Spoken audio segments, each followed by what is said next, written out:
చెప్తే అసలు డబ్బే రెచ్చగొట్టడానికి పెట్టుకున్నారు వీళ్ళు. కాసేపుడికి అయ్యేసరికి ఛార్జింగ్ పెంచుతాడు. టపా టపా టపా టపా టపా టపా టపా టపా కొట్టేసి రెచ్చగొట్టేస్తాడు అందరినీ. కేకలేసి అలర్ చేసి కాల్ చేసి ఆత్మ వచ్చేసింది డప్పు కొట్టండి, ఇంకా గట్టి కొట్టండి, అలా తిరగండి ఇలా తిరగండి, ఆడవాళ్ళు ఇక్కడ పడిపోండి, మగవాళ్ళు ఇక్కడ పడిపోండి, ఒంటి మీద గుంటలు ఉంటున్నాయి ఊడిపోతున్నాయి చూసుకోకండి, దొల్లేండి కింద పడండి, పిచ్చి కుక్కలు కరిచేసినట్టు దొల్లేండి కుర్చీలు పగలగొట్టేయండి. మీ ఎలా ఎగురుతారండి కింద నుంచి పైకి అనేసి పైన కిందకి ఎలా ఎగిరేసి దూడల్లా ఉండి మొత్తం ఒంట్లోని చెమట అంతా కారిపోయి మోకాళ్ళ నొప్పులు వచ్చేసి చేతుల నొప్పులు వచ్చేసి గొంతు నొప్పి వచ్చేసి ఎగిరి అరిచి ఇడికేమో కొట్టి డప్పు కొట్టి ఆరాధన చేయడం అంటే ఎంత వెటకారమో. మనోడు మాత్రం తన పాటలకు వాయిద్యాలు వాడతాడు. పిచ్చోడా, గిటార్లు ఫ్లూట్లు వైలన్లు వాడటానికి అందరూ నీలా తెగబలిసి ఉండరు కదా. అన్ని మతాల వారి దగ్గర నుండి కానుకలు లాగడం అందరికీ రాదు కదా. నీలాంటి దరిద్రపు తెలివితేటలు లేని చిన్న సంఘాల వారికి డప్పు కాయలే ఉంటాయి. మరి విపి రోషన్తో పాడే పాటకి రైజింగ్ మ్యూజిక్ ఇస్తాం, ఆలోచింపజేసే పాటలకి మోటివేషన్ మ్యూజిక్ ఇస్తాం.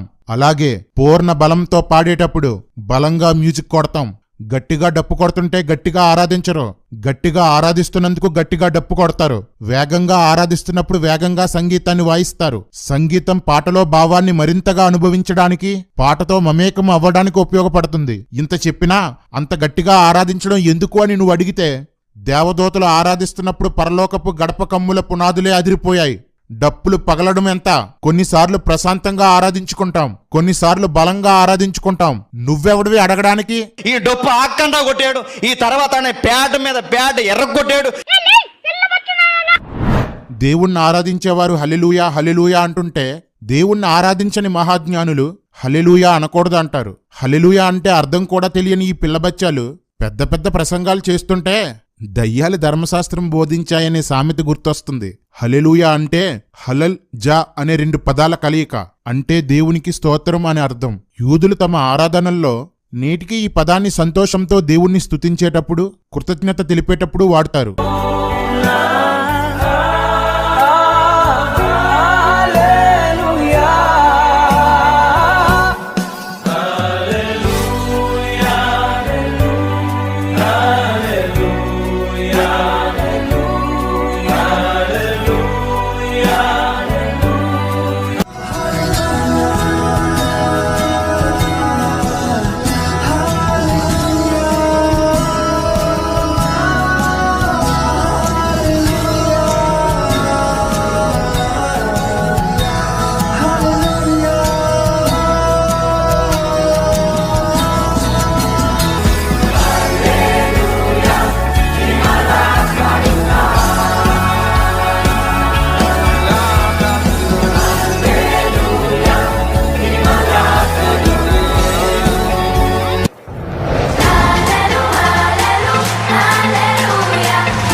హెబ్రీ పదం యొక్క అర్థాన్ని తెలుగులోనో ఇంగ్లీష్లోనో చూసి ఫైనల్ చేసేసుకోకూడదు భయ్యా. ప్రకటన 19వ అధ్యాయంలో దేవదూతలు హల్లెలూయా అన్నారు. 24 పెద్దలు దేవునికి హల్లెలూయా అని చెప్పారు. పరలోకంలోనే హల్లెలూయా హల్లెలూయా అంటుంటే సంఘంలో అనకూడదంటారేంటి? మీరు అపహసించేది హల్లెలూయా వాడే సేవకుల్ని మాత్రమే కాదు, దేవదూతల్ని పెద్దల్ని కూడా. కొంతమంది ఈ పదాన్ని రాంగ్ ప్లేస్ లో వాడటం వలన ఈ ఆత్మలేని అజ్ఞానులు రెచ్చిపోతున్నారు. హల్లెలూయా అనేది అద్భుతమైన పదం. దాన్ని సంఘంలో నిద్రపోయే వాళ్ళని లేపడానికో, సమయం సందర్భం లేకుండా పలికే ఊత పదం లాగానో వాడకండి.